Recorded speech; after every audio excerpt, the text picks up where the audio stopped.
Hello, everyone, and welcome to MeowMix, the Carolina Panthers podcast. My name is Steven, My name is Jerry.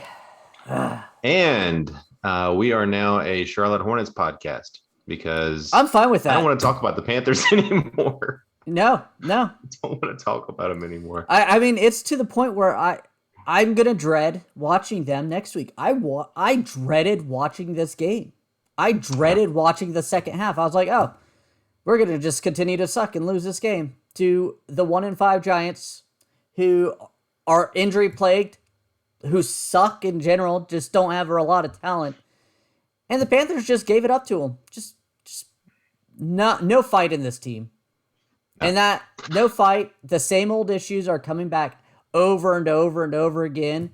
It's just, I'm fed up. I am fed up with this coaching staff. Matt Rule, go back to college because you suck. You can't hang it with the big boys. Joe Brady, run down to LSU, try to get that LSU job because you suck. You can't hang with the NFL.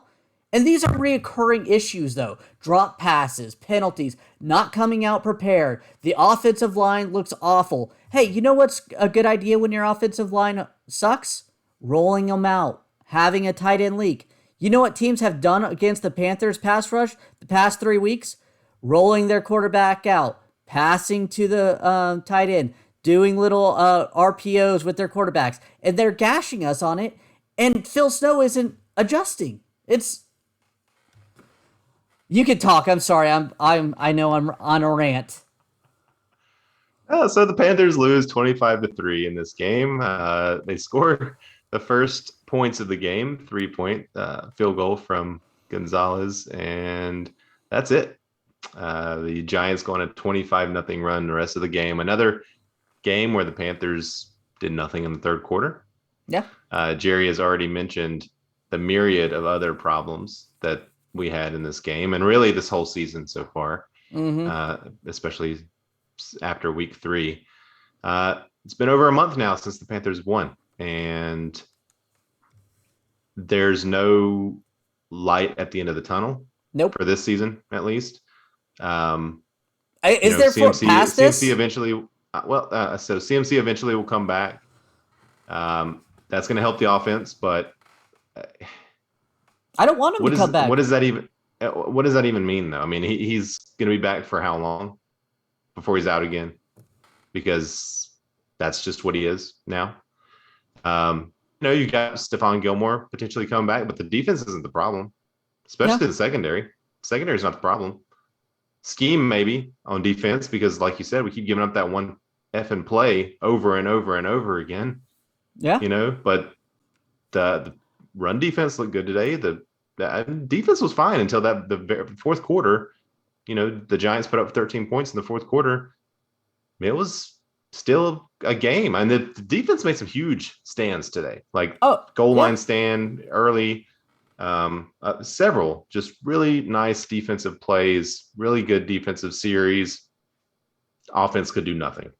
Sam Darnold gets benched in this game. PJ Walker comes in, looks even worse than Sam. And garbage time, even where really he should have been able to move the ball at some point. Couldn't do anything. PJ is not the answer. Sam's obviously not the answer. At this point, I'm thinking of joining the group that's calling for Cam to come back, because just so something interesting happens.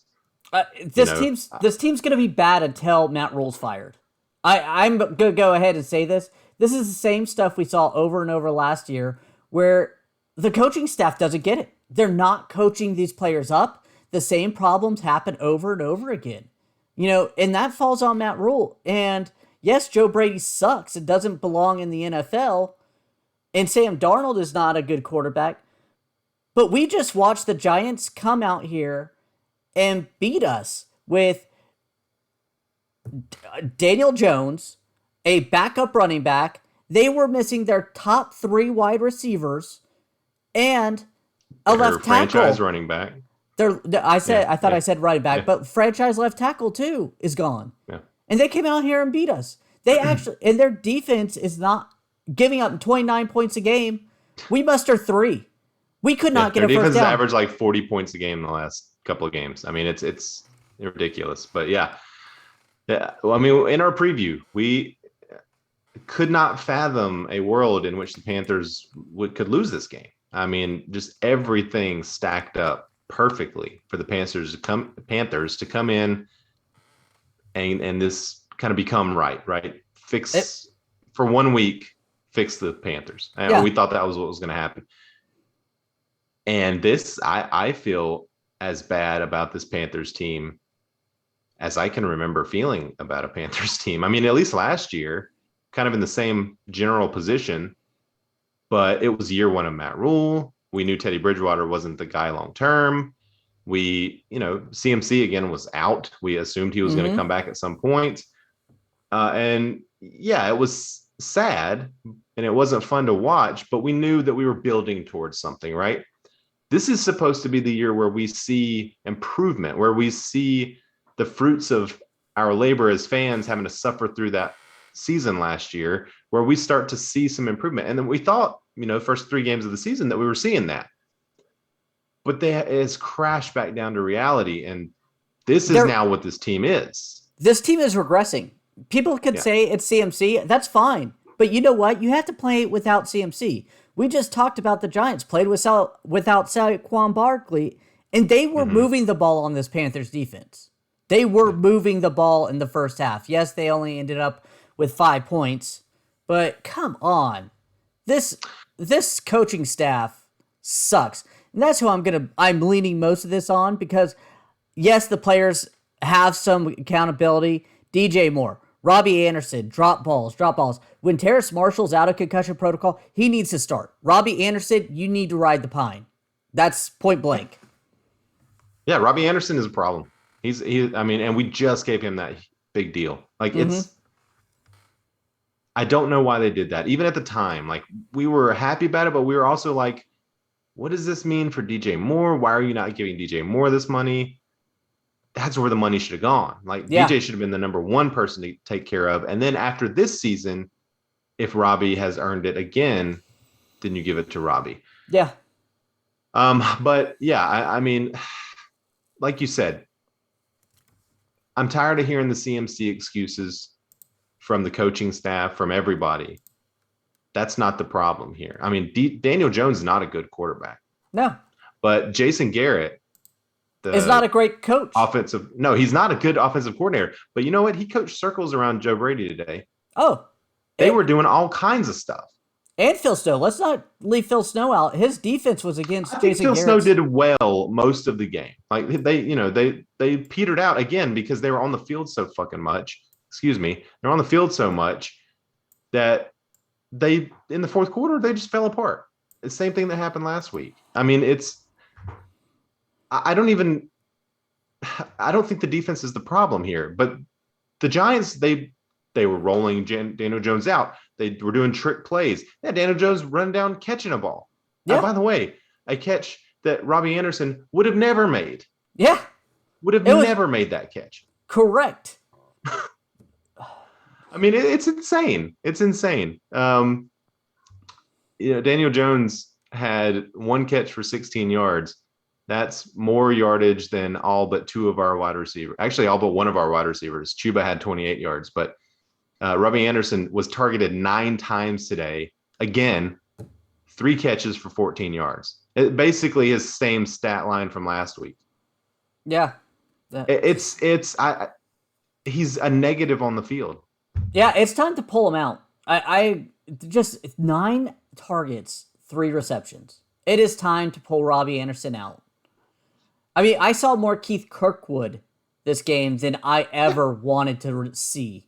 Shi Smith, I was expecting something out of him today, but he wasn't even on the field. No. Not until the very end. He wasn't even on the field. They waited too long to pull Sam. I thought they probably should have pulled Sam at halftime. I do too. They talked about committing to the run. You and I talked about on our preview that if they're going to commit to the run, then we expect to see Chuba, running it 20, 25 times. Royce Freeman running it 5 to 10, 15 times. We signed Amir Abdullah. He didn't run it at all. He just had a couple of kick returns. Now, they just signed him yesterday. Yeah. But still, he could come out there and run it a couple times. Chuba ran the ball 12 times. Royce Freeman ran the ball 3 times. Sam Darnold passed the ball 25 times. PJ Walker passed the ball 14 times. 39 passes Mm-hmm. to really 15 runs from the running backs. You had one from Shi Smith and you had one from PJ. Yeah. And you know Is what? that committing to running the ball? And this game was close. This game was close the whole game. It was until the close fourth whole quarter. time. This coaching staff doesn't learn. This coaching staff is bad. This coaching staff is really bad, and Tepper has made a big mistake giving him a 7-year deal because I think we're going to be screwed for multiple seasons now. I don't see a light at the end of this tunnel for this team.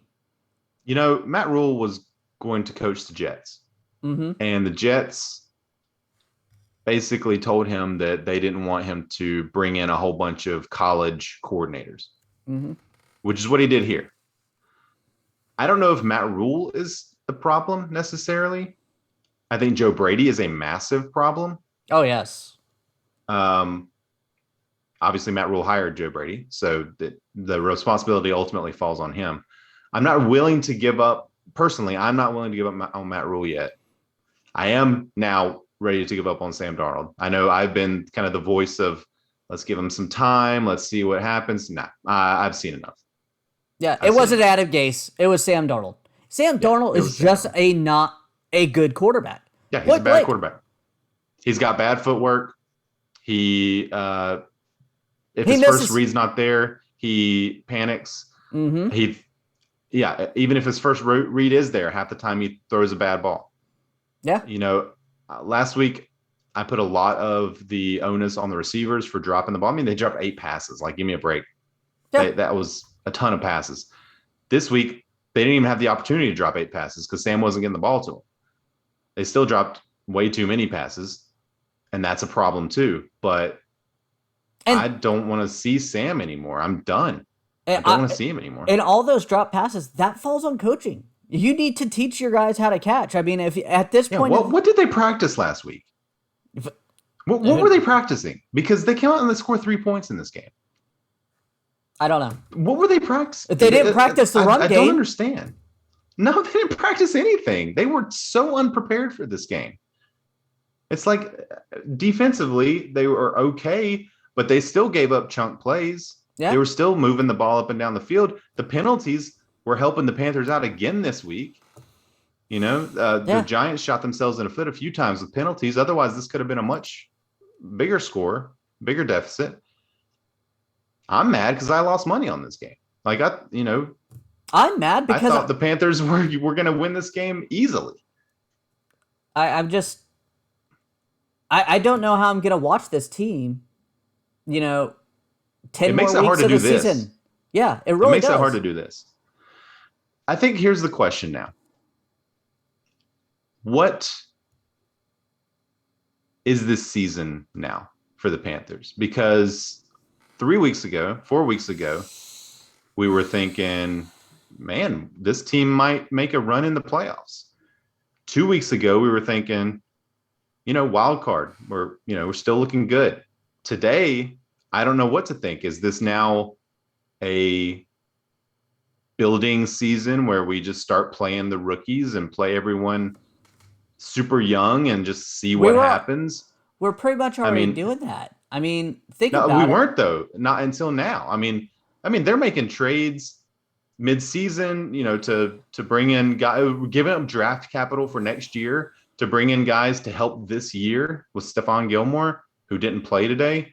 CJ Henderson has, depends on how you look at him as to whether that was even a good trade at this point. They gave up a decent amount to get him. Yeah. I mean, next year, we don't even have a lot of draft capital next year to do anything to rebuild this team. No, we have a first-round pick. And they've slowly been using up some of their cap space for next year. Re-signing some of these guys, which I thought they should do. But so what are we looking for now? What are we as Panthers fans watching every Sunday for now? I don't know, because I've written Sam Darnold off. I mean, I was trying I don't think, even if he comes out next week and throws 4 touchdowns and no interceptions, we've seen what he is now. Yeah, he's up and down. Yeah. So he's going to have some of those good games. So we're gonna go into next year either with Sam Darnold, which we're just gonna hang our heads and grump through this podcast because Hmm. he's awful, or we're gonna have to figure out another way and go start a new quarterback. Which with only a first round pick and fourth round picks, I mean, we're not gonna be able to trade up to get the top guy. So we're gonna be, and this is a bad quarterback draft class coming up, and we're just gonna be up the creek again. We're just gonna have to go find a middle tier quarterback and hope he can be middle tier because we haven't even had that lately. A Teddy Bridgewater type, Yeah, essentially, is what we're looking at. Now, Deshaun Watson's still out there. I mean, what are And you I gonna think give after up? this game, well, I mean, after this game, I think Tepper would, give him rights to the stadium. He would do whatever he needed to do to get Deshaun Watson. I really think, I mean, he's going to trade 3 first round picks the next 3 years, plus Chin or Burns, or I don't know. I mean, that's kind of your only other option, right? Yeah, Because like you said, the QB draft next year doesn't look deep. It doesn't really look it high doesn't end, look. top end. Yeah, So should have drafted what are your other Fields. options? You hope, yeah. Well, we can talk about that in a minute, but you hope Aaron Rodgers wants to come here. He's not going to want to come here, you know? Not play for this coaching staff. I mean, I could see Aaron Rodgers like going to San Francisco or something for 2 years, you know, yeah, letting Lance sit, or even trading Lance for him. I don't know. But Russell Wilson, possible trade option. I mean, he got that I big don't know. contract. I don't see him going anywhere. Just yeah, I don't know. I think he wants out, but I don't know. Yeah, I mean, I don't know. But there's not a lot of options. There really aren't. If Sam's not the guy, and it doesn't look like he is, in fact, I think we're both willing to say he's not, then what do you do? Because PJ is not the guy. No, and you never even attempted to find somebody else. Like I No, there said, was no, yeah, there's been no effort to bring in a backup quarterback of any caliber over the last 2 years since Rule's been here. I mean, He's been loyal to his Temple guy, PJ. That's it. I go back to this draft where we had Justin Fields fall to us. You and I both screaming. Hmm. Well, I was Mac Jones screaming at too. the TV. I didn't want Mac Jones. I don't. I mean, but both of them were there, is what I'm Yeah, saying. And so far, Mac Jones looked like the best of any of these rookie quarterbacks and in then terms of like being ready to play now. just no. I mean, David Tepper. What do you want us fans to be? I mean, I I I don't know how to feel anymore for this team. I am begrudgingly probably going to continue to watch this team and get my hopes up every week just to be heartbroken. I mean, I don't know, I could have installed the fan that my daughter keeps pointing at every day when she walks by her room. But no, I sat there and got myself upset. And I'll probably drink myself in a stupor after this. So, Well, Tepper makes these big proclamations about how he doesn't want to be mediocre, and oh, mediocrity he's is not not. where he wants to live. We're not. We're bad. No, I would say we're the epitome of mediocrity right now. I mean, but I he goes out and he trades for Sam Darnold, who has shown you what in every step of his career. He's got a big arm. That's about it. He doesn't make good decisions. He doesn't have good footwork. Now, you can teach footwork. You can teach a guy to go through his progressions, but we're going to have to assume that they try to do that at USC. They try to do that in New York. They've tried to do that here, and it's not working. he's not a good quarterback. He just I told you this off. I don't think he has the mental makeup to be a good NFL cornerback. You have to learn from your mistakes. And he just doesn't seem to do that. So, and you said you think this is a episode of mediocrity. I think this is more like the Cleveland Browns before Baker Mayfield, how they would just always be that 5 to 7 win team, always just turning through a quarterback. That's what we are right now. Kyle Allen, Teddy Bridgewater, now Sam Darnold. Who's next year? We're just gonna keep plugging away at bad quarterbacks until we finally get lucky and get a halfway decent one. And we're gonna be a 5 to 7 win team every year because of the way they're treating it. Yeah. I mean, and that's, what do you do otherwise? You take a risk on a rookie QB, which they should have done in this previous draft. This could be, I mean, we talked about it on draft day when they bypassed Fields. We said, is this going to be the decision that follows Matt Rule around, essentially? Yeah. And so far, it looks like it, because they had Fields or Jones, whichever one you like, honestly, because there were questions with both. There was upside with both. You have to take the shot at that. When they fall to your lap, you have to take the shot. I mean, what's the worst case scenario?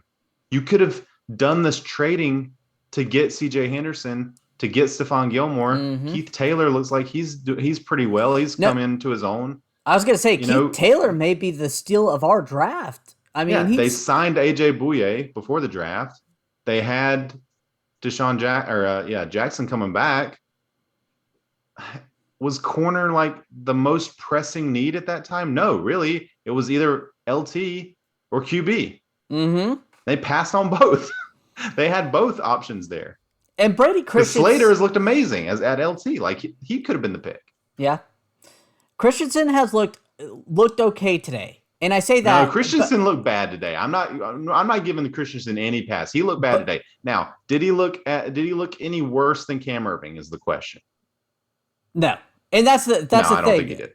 Because he played okay up until that third or fourth quarter, and then he allowed a sack, and then he just kept letting the guy get by him. And it was just like, what happened? What happened in the first 3 quarters? Then all of a sudden you just start getting pushed back and beat. But what you said, yes. I mean, why not?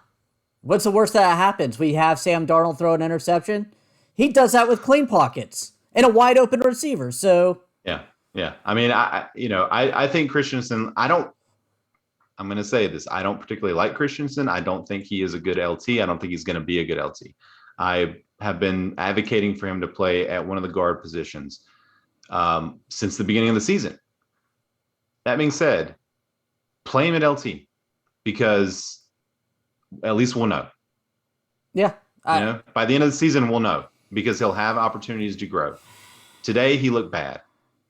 He allowed at least 1 sack, if not 2, but he was getting pushed around. Mm-hmm. I mean, he was getting pushed back into Sam. He was not doing well in run blocking. I mean, one of the reasons the Panthers didn't run the ball today is because they couldn't.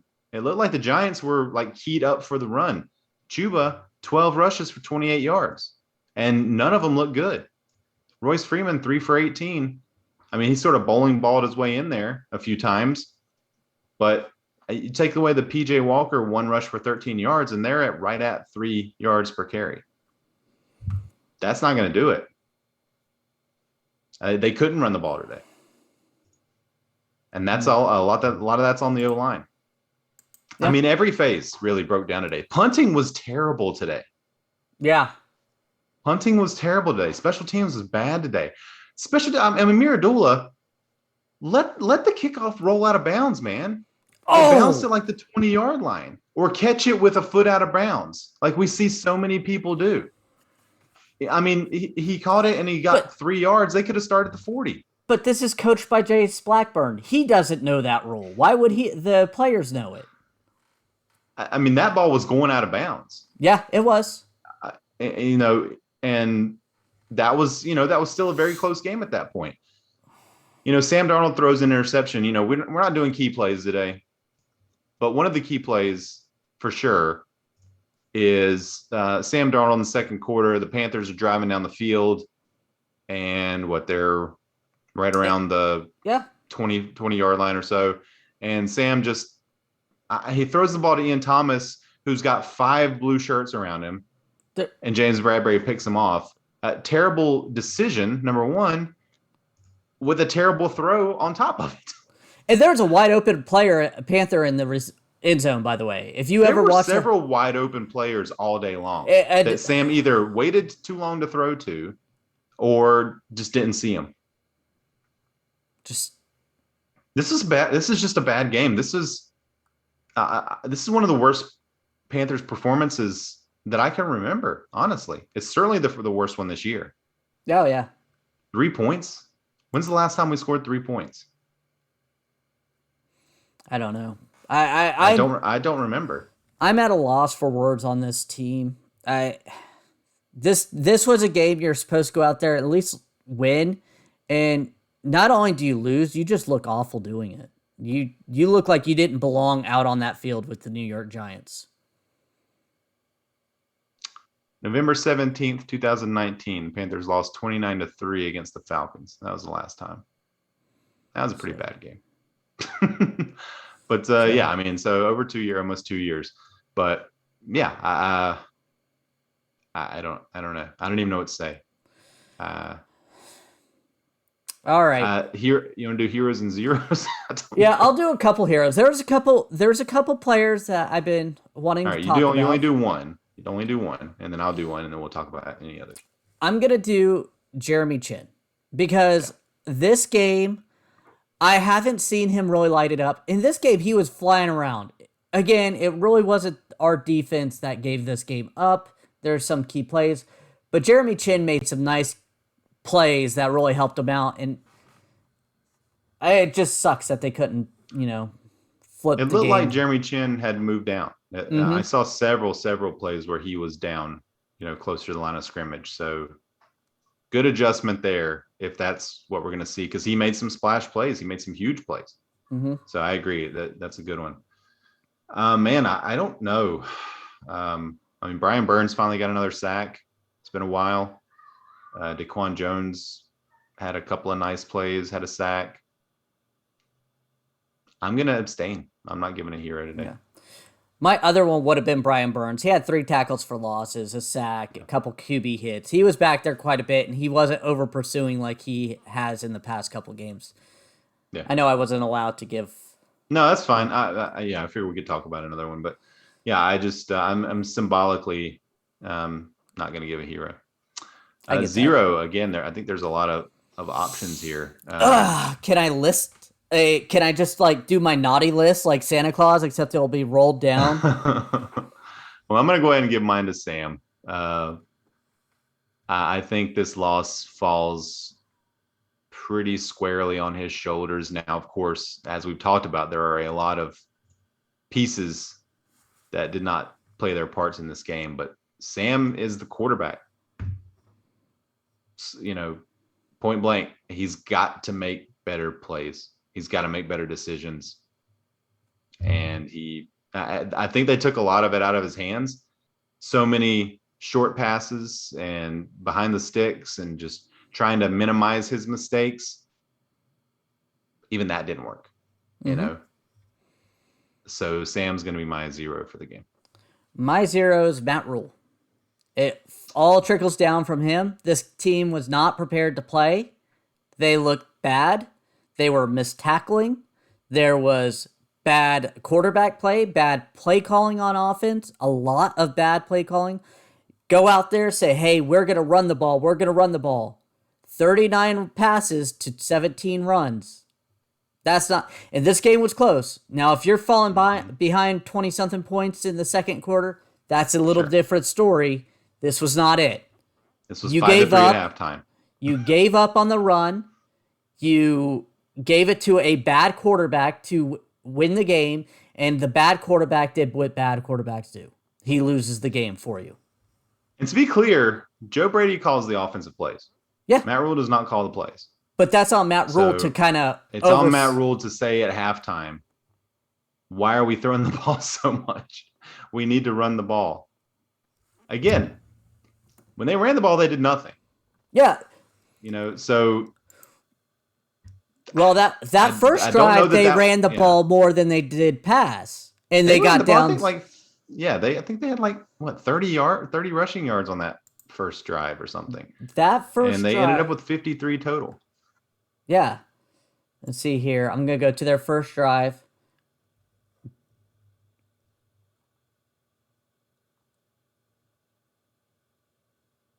13 plays, 46 yards. It was not giving me the play-by-play. Well, just looking at it, I mean, you had Chuba run for 3 yards, Chuba run for 2 yards, Chuba run for 6 yards, Chuba run for 13 yards, Royce Freeman run for 7 yards, Chuba run for 2 yards. I mean, maybe not 30 yards, but that's at least, I mean, I don't even know how many yards it is. I lost count, but that's a lot of running and a lot of yards. They had 7 rushes to 5 passes Yeah. Early on there. But then you look at the second drive, it's 1 run, pass, punt. Mm-hmm. The next drive, 1 run, pass, safety. The So next drive, hold on 1 one run, second. pass, punt. So Go ahead. So they had 7 runs in their first drive to 5 passes. That means they only ran the ball 10 times after that first drive. Yeah, exactly. And one of those was PJ Walker, scramble. So they called less than that. Isn't that insane? LSU, please come and get Joe Brady off this offense. Please. I know he's a head coaching candidate there. I'm begging you, please come take him. I will be gladly help him pack. Yeah. Yeah. All right. Do you have anything else to say before we sign off? I don't really want to. I know, not really. Okay. I mean, just you know, I don't even know. I want to say stay positive. You know, still 3-4. There's 10 games left. You know, the season's not over. Take that what you will. Maybe that's a good thing. Maybe that's a bad thing. Maybe you wish the season was over. Trade deadline's coming up. Jerry and I will do a trade deadline podcast to kind of see if there's anything that we think we can do to improve this team to the point to where they're at least watchable. I don't expect Fitterer to stay just sitting on his hands. No. We know that about him at least. I mean, if there's one thing that's interesting about this team is they're going to make moves. Yeah. You know. We want to thank everyone for listening. If you like the show, please let your friends know. Please follow us on Twitter at MeowMix Podcast. If you have any questions, comments, or cries of outrage about the Panthers, you can email us at mailbag@meowmixpodcast.com. If you leave us a 5-star review with a comment on Apple Podcasts, we'll read it on the show. Please like and subscribe on YouTube. And yeah, I'm sorry, guys. Our team sucks right now. Yep. We appreciate everybody that is still listening. And those of you that aren't, we understand. But hopefully you'll be back with us next week. And until then, everybody stay safe out there and keep pounding.